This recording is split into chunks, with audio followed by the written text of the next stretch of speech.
You guys played a team out this year that you could maybe, I mean, obviously not as deep a receiver, but maybe you could take some from and build on for this week? Nothing I can think of right off the top of my head.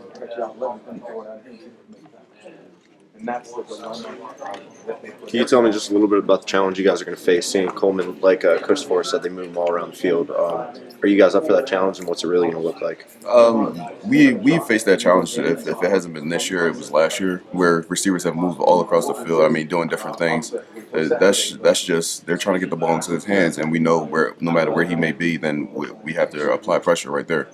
Can you tell me a little bit what you've just seen from Russell so far on tape last year or this year, as opposed to Bryce last year? Who's Russell? Seth Russell, the quarterback. Oh, As opposed to what you saw with Petty last year.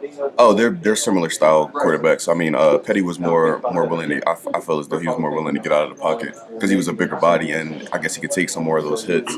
But they definitely posed the same amount. I mean, I think we seen him 2 years ago in the disgraceful loss that we had against them.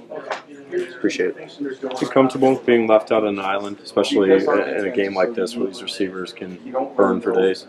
Oh yes, this would be a game where I guess it would be perfect to say do your part, and every person has to do their part. Whether I'm just playing against one receiver or they moving different receivers out there, I have to do my part in coverage, and no matter what coverage we're in. I'm sure you've been already asked about this, but what worked so well last year against this Baylor team?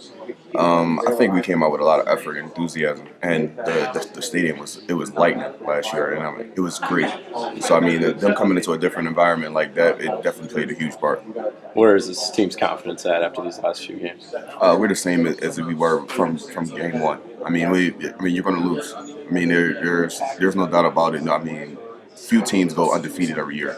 So I mean, you're going to take some losses, and you're going to get some wins, and you just have to chalk them all up and get ready to keep working. Yeah, you guys have had successful season as far as the pass defense. I mean, number two in the Big, number one in the Big 12 pass defense. Defense pride. What role?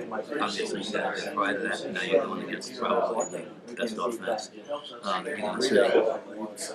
What role was pride playing this game? I think pride and confidence run hand in hand, and that's one thing that you have to be out there, especially in my position. Is confident. You have to be confident in your technique, in your abilities, and confident, definitely confident in your teammates surrounding you, and know that they're going to do their part as well as you're doing your part.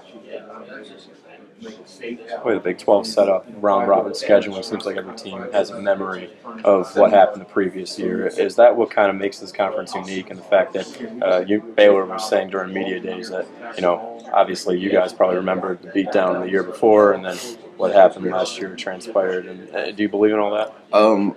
I've never thought about it, but now thinking about it, I think that does have a unique feeling within our conference because I mean there hasn't been really any like back to back like champions, so there's not really anyone that really like runs our conference because by the time we get to like I want to say like 5 to 6 games in, we never really know who's the outstanding Big 12 champion coming out. That's going to come out in the end. I mean, last year there was a point where we were competing for it if we would have pulled through with TCU. So there's always that cliffhanger where we just never know.